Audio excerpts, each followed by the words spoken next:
जी नमस्कार दोस्तों, मैं हूं Naresh Kumar Meena from GPC Dholpur and welcome to next lecture. हम पढ़ रहे थे सैटेलाइट कम्युनिकेशन और ट्रांसपोंडर टॉपिक हमने कंप्लीट किया था लास्ट लेक्चर में।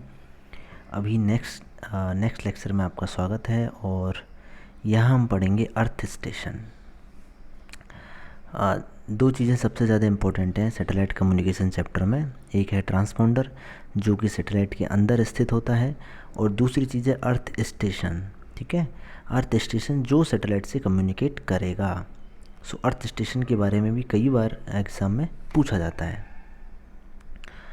सो हम स्टार्ट करते हैं यहाँ से कि the earth station of satellite communication system mainly consist of 2 earth stations. देखिए, अर्थ स्टेशन में मेनली 2 अर्थ स्टेशन हो सकते हैं। ठीक है, अगर एक ही अर्थ स्टेशन है, उसी से आप ट्रांसमिट कर रहे हो, उसी पे रिसीव कर रहे हो, तो आई थिंक ये बहुत ज़्यादा यूज़फुल नहीं है कि वो जो सिग्नल आपके पास ऑलरेडी है अर्थ स्टेशन के किसी पॉइंट पे, उसको वापस सैटेलाइट पे भेजना और फिर वापस उसी पॉइंट पे रिसीव करने का मतलब ज़्यादा बनता नहीं है।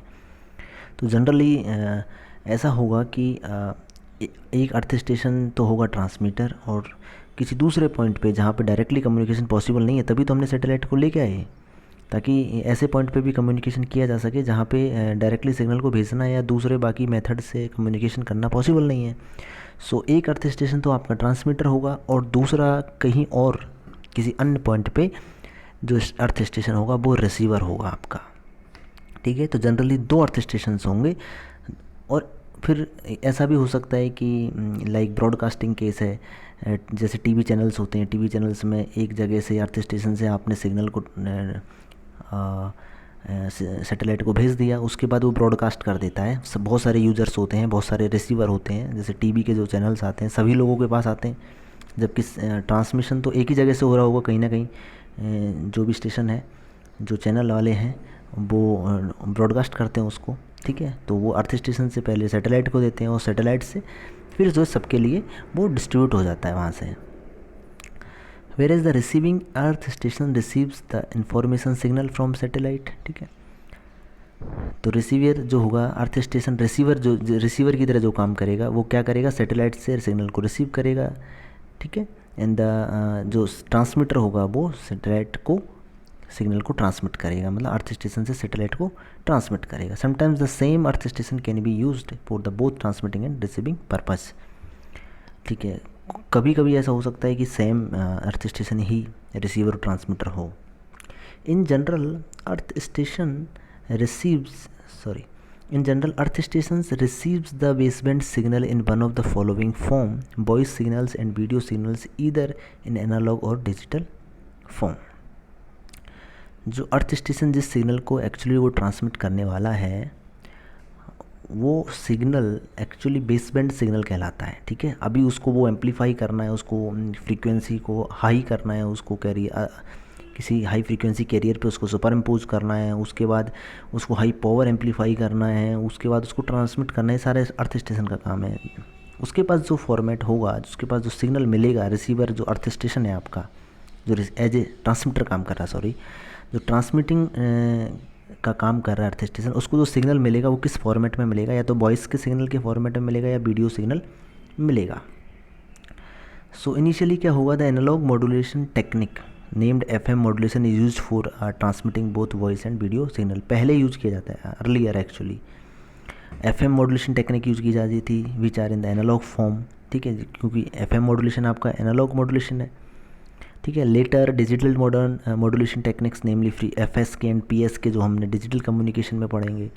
ठीक है, ये वाली टेक्निक यूज की जाती थी सिग्नल को ट्रांसमिट करने के लिए। ठीक है, because both voice and video signals are use to represent in digital by converting them from analogue to digital actually. Okay, तो कहने का मतलब ये है कि जो earth station as a transmitter काम करेगा, उसको जो सिग्नल मिलेगा वो या तो वॉइस फॉर्मेट में होगा या वीडियो फॉर्मेट में होगा।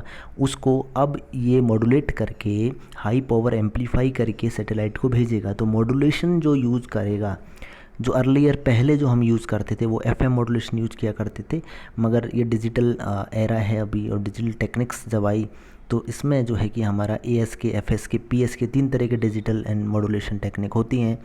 तो उनमें से जो एफएसके और पीएसके है वो टेक्निक जो है frequency shift keying and phase shift keying PSK, in modulation techniques को, डिजिटल मॉड्यूलेशन टेक्निक्स को यूज़ किया जाता है सिग्नल को सैटेलाइट तक भेजने के लिए या ट्रांसमिट करने के लिए अर्थ स्टेशन के द्वारा। ओके, तो देखिए अभी block diagram of earth station. Block diagram में ये देखिए, ब्लॉक डायग्राम यहाँ दिखाया गया है। सो इसके बारे में अपन पढ़ेंगे। पहले तो इसमें जो दिया गया है, फिर ब्लॉक्स को हम इंडिविजुअल समझेंगे। ठीक है, लाइन टू लाइन चलेंगे तो ज़्यादा बेहतर होगा, ताकि चीज़ें कवर हों सारी की सारी, कोई भी चीज़ रहे नहीं, और आप इसको बाद में पढ़ सकते हो, पॉज करके आप पढ़ सकते हो, ताकि क्या लिखा हुआ है एग्जैक्टली पीडीएफ में ये पूरा समझ में आए और मैं जो बोल रहा हूँ उसके साथ क्लियर हो सके ताकि चीज़ें। देखिए, designing of an earth station depends not only on the location of earth station but also some other factors. अब जो अर्थ स्टेशन होगा आपका, उसका जो डिज़ाइनिंग कैसा होगा, ठीक है, इसके कई सारे फैक्टर्स हो सकते हैं। अर्थ स्टेशन फिक्स्ड हो सकता है जो कि अर्थ पे होगा। ठीक है, अर्थ स्टेशन आपका शिप के ऊपर हो सकता है, जैसे आपका जो जहाज़ हैं वो बहुत दूर निकल गए समुद्र में कहीं। ठीक है, तो उनको अगर कम्युनिकेट करना है, कोई इन्फॉर्मेशन चाहिए, तो उनको डायरेक्टली हम कम्युनिकेट अर्थ सरफेस से, मतलब जो हमारा ग्राउंड है, वो लैंड जो एरिया है, वहाँ से हम डायरेक्टली कम्युनिकेट नहीं कर पा रहे हैं सी के अंदर, क्योंकि सी कर्वेचर जो है, अर्थ का कर्वेचर आपका पता है, अर्थ जो है गोल है। तो सी के अंदर बहुत दूर तक अगर आप चले गए हो तो जो ग्राउंड एरिया है वहाँ से डायरेक्टली कम्युनिकेट करना पॉसिबल नहीं है, और शिप आपका बहुत अंदर जा चुका है।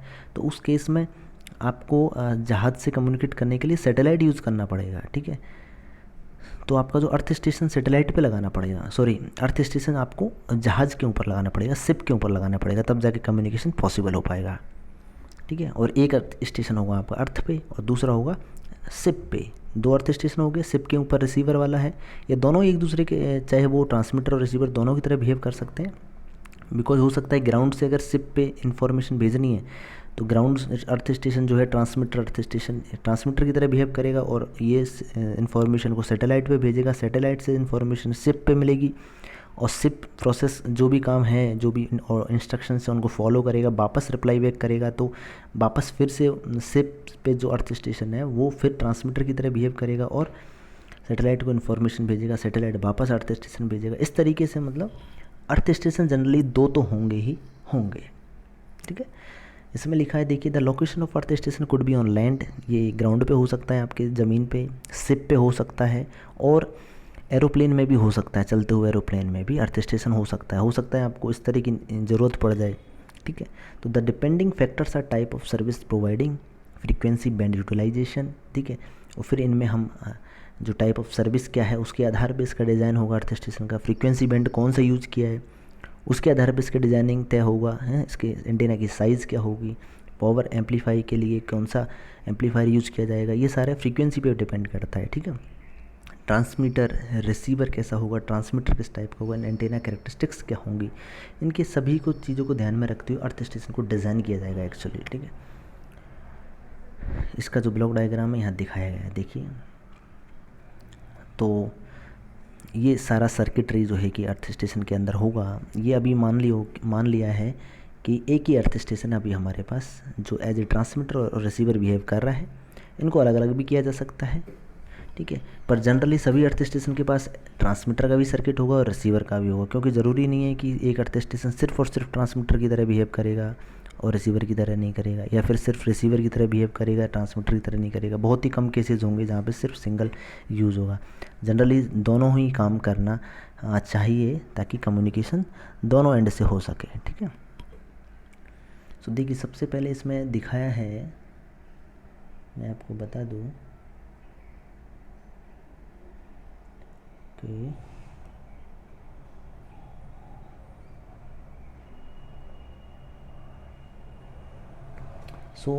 ये टेरेस्ट्रियल नेटवर्क है। ठीक है, टेरेस्ट्रियल नेटवर्क से मतलब है कि जो भी सिग्नल्स हैं आपके, चाहे वॉइस सिग्नल हो, चाहे वीडियो सिग्नल्स हो, चाहे कोई डेटा हो, कोई भी तरह का सिग्नल हो सकता है, ये सारा सिग्नल आपके टेरेस्ट्रियल नेटवर्क से आपको मिलेगा, अर्थ स्टेशन को मिलेगा। ये पूरा अर्थ स्टेशन है, बाकी चीज़ें। तो अर्थ स्टेशन में सबसे पहले जो बेसबैंड इक्विपमेंट्स होंगे जिनको सिग्नल्स मिलेगा किस फॉर्मेट में, वीडियो, वॉइस और अदर डेटा फॉर्मेट। ठीक है, उस फॉर्मेट के साथ एक तो इसका सेक्शन होगा ट्रांसमीटर सेक्शन और दूसरा होगा रिसीवर सेक्शन। तो मैं आपको बता दूं, देखिए यहाँ से ऊपर वाला जो सेक्शन है, एंटेना सेम यूज़ है, ठीक है, एंटेना दोनों के लिए कॉमन है, ठीक है। इससे ऊपर वाला जो सेक्शन है ये आपका है ट्रांसमीटर सेक्शन और नीचे वाला है रिसीवर सेक्शन, जबकि एंटेना दोनों के लिए सेम यूज़ है। ओके, ये ध्यान रहे। तो this is transmitter section and this नीचे वाला है आपका रिसीवर सेक्शन।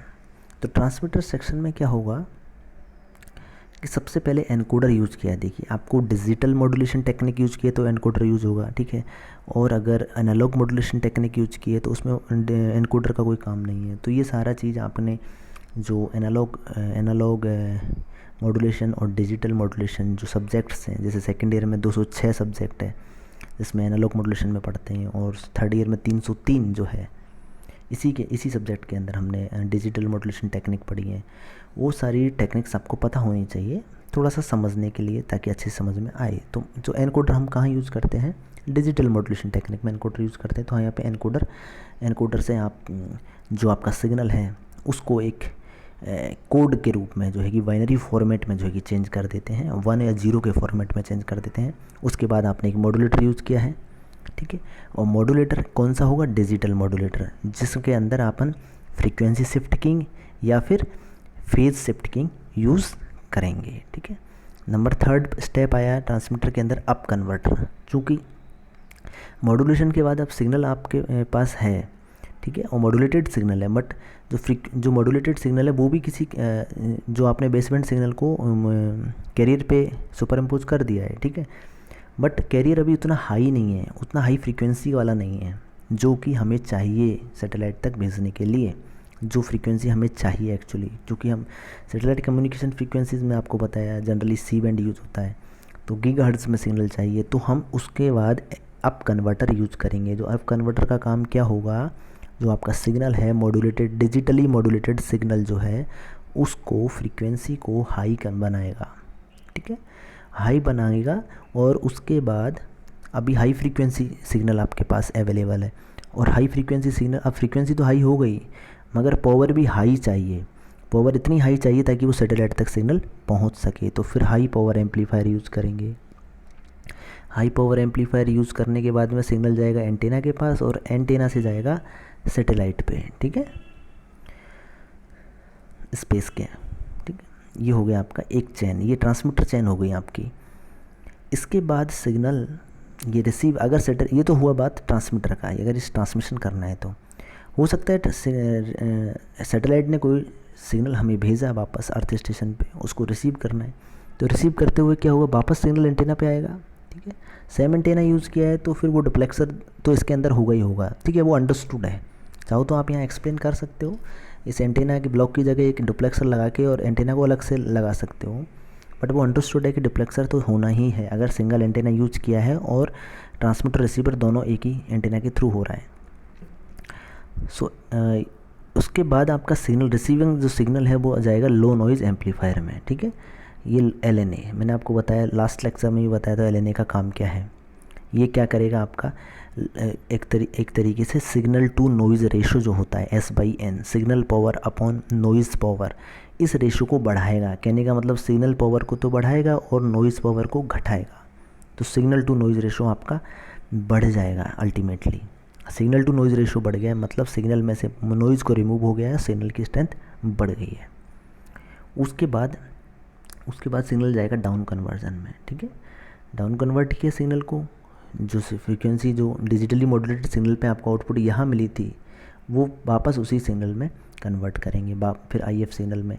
फिर ये जो इंटरमीडिएट फ्रीक्वेंसी सिग्नल है वापस जाएगा डिमॉड्यूलेटर में। ये भी कौन सा डिमॉड्यूलेटर होगा, वही डिजिटली डिमॉड्यूलेटर होगा, डिजिटल डिमॉड्यूलेटर। FSK का जो डिमॉड्यूलेशन होता है या PSK का जो डिमॉड्यूलेटर होता है वही वाला सेम उसका उल्टा जो है कि प्रोसेस यहाँ पे करेंगे डिमॉड्यूलेटर में, और जो आपका सिग्नल है उसको बाइनरी सिग्नल आपको वापस से रिकवर होगा। और बाइनरी सिग्नल जो डिकोडर है, डिकोड करने के बाद में उससे वापस से हम बेसबैंड सिग्नल को रिकवर करेंगे। ये आपका रिसीविंग चैनल हो गया। रिसीविंग चैनल में एक और चीज़ है कि ये जो ट्रैकिंग सिस्टम है, यहाँ से जो सिग्नल मिला और ये ट्रैकिंग सिस्टम, ट्रैकिंग सब सिस्टम में क्या होगा कि आपको जो सिग्नल मिला है लेने के बाद में, तो सिग्नल की जो स्ट्रेंथ मिल रही है उसको ये मेज़र करेगा ट्रैकिंग सब सिस्टम, ठीक है। और ट्रैकिंग सब सिस्टम मेज़र करेगा कि वेदर जो सिग्नल की स्ट्रेंथ है वो प्रॉपर मिल रही है या नहीं मिल रही है। अगर मिल रही है तो ये फीडबैक देगा एंटीना को कि इट्स ओके, आपकी पोजीशन अच्छी है, सही डायरेक्शन में है, ठीक है, नो प्रॉब्लम। अगर स्ट्रेंथ डाउन होती है, सिग्नल जो रिसीव हुआ यहाँ पे उस स्ट्रेंथ अगर आपकी होती है डाउन, तो ट्रैकिंग सब सिस्टम बोलेगा भाई एक फीडबैक कंट्रोल सिग्नल जनरेट करेगा। ये बोलेगा कि जो सिग्नल की पावर वो कम मिल रही है, तो एंटीना को ये वापस से फीडबैक देगा, एंटीना को फीडबैक देगा कि भाई सिग्नल की स्ट्रेंथ कम है, सो कंट्रोल सिग्नल जो कहेगा कि भाई इस डायरेक्शन में पर्टिकुलर इतना एंगल घूम जाइए, ठीक है। तो उसी हिसाब से कंट्रोल सिग्नल इसको कंट्रोल करेगा एंटीना की डायरेक्शन को। समझ में आया? देखिए समझ में, देखिए लो नॉइज एम्पलीफायर से जो आउटपुट मिला, अब एग्जैक्टली उसमें नॉइज़ हट चुकी है ऑलमोस्ट सिग्नल में। अब उस एग्जैक्टली हमारे पास क्या है, पूरा सिग्नल है, सिग्नल पावर है। तो सिग्नल पावर को ये जाएगा ट्रैकिंग सब सिस्टम। ट्रैकिंग सब सिस्टम मेज़र कर रहा है कि कितना स्ट्रेंथ है। स्ट्रेंथ अगर अच्छा है तो इट्स ओके, फीडबैक एंटीना को जाएगा, वही आपकी पोजीशन अच्छी है। मगर इफ़ यदि आपकी जो स्ट्रेंथ है सिग्नल की वो रिड्यूस हो गई है, जो कि प्रॉपर डायरेक्शन पे मिलती थी वो नहीं मिल रही है, इसका मतलब है एंटीना की प्रॉपर मैच नहीं कर रही है डायरेक्शन सैटेलाइट के साथ, ठीक है। तो एंटीना की डायरेक्शन को चेंज करना होगा तो ये एक फीडबैक सिग्नल देता है एंटीना को, ठीक है, जिसके थ्रू ये कंट्रोलिंग होती रहती है। ये प्रोसेस फीडबैक के थ्रू जो है कि कंटिन्यूसली चलता रहता है, ताकि एंटीना की डायरेक्शन सैटेलाइट की डायरेक्शन के साथ मैच होती रहे, और जैसे ही मिसमैच होती है तो वापस से करेक्शन हो जाए, फीडबैक के जो कंट्रोल सिग्नल जनरेट होता है ट्रैकिंग सब सिस्टम से उससे करेक्ट हो जाए। ये इसका रोल है यहाँ पे, तो इसको अपन ट्रैकिंग सब सिस्टम बोल सकते हैं। तो ये आपका हुआ ग्राउंड स्टेशन कह सकते हैं, अर्थ स्टेशन कहेंगे इसको। तो अर्थ स्टेशन जो है कि इस तरीके से कंप्लीट हमने किया यहाँ पे। ये तो ब्लॉक डायग्राम की मदद से हमने पढ़ लिया है। बाकी इसके अंदर जो है कि पीडीएफ के अंदर मैंने ऑलमोस्ट सारी चीज़ें कवर कर दी हैं। आई थिंक पीडीएफ को पढ़ने की ज़रूरत नहीं है। अगर आप चाहें तो मैं इसको स्क्रॉल कर देता हूँ डाउन धीरे धीरे। आप चाहें तो इसकी थ्योरी जो है कि आप पढ़ सकते हैं, और जिससे कि आपको समझने में आसानी होगी। इसमें कुछ फैक्ट्स होंगे पीडीएफ में, जो कि बहुत ज़रूरी नहीं है एग्ज़ाम के पर्पज़ से फैक्ट्स लिखना, मगर जो एग्जैक्ट इसका जो ऑपरेशन है वो किस तरीके से होना है, उनका रोल क्या है अलग अलग ब्लॉक्स का, वो लिखना ज़्यादा ज़रूरी है, बजाय कि एग्जैक्ट फिगर लिखने के। बहुत ज़्यादा इंपॉर्टेंट नहीं है, मगर फिर भी अगर याद करें तो बहुत ज़्यादा अच्छी बात है। फैक्ट्स के साथ सारी चीज़ें लिखेंगे तो आपको फुल मार्क्स मिलेंगे। और अगर आप मैंने जिस तरीके से इसको एक्सप्लेन किया है, इस तरीके से भी अगर आप एक्सप्लेन कर देते हो अच्छे से तो भी कोई दिक्कत नहीं है, अच्छे मार्क्स मिलेंगे, ठीक है। सो मैं इसको मैंने स्क्रॉल कर दिया है नीचे की साइड यहाँ तक। एक्चुअली ये इंटरनेट से मैंने पेज ढूंढा था, उस पर ठीक ठाक दे रखा है, इस वजह से मैंने इसको, ठीक है। सो आई थिंक आपको समझ में आया होगा। Thank you very much. मिलते हैं नेक्स्ट लेक्चर में।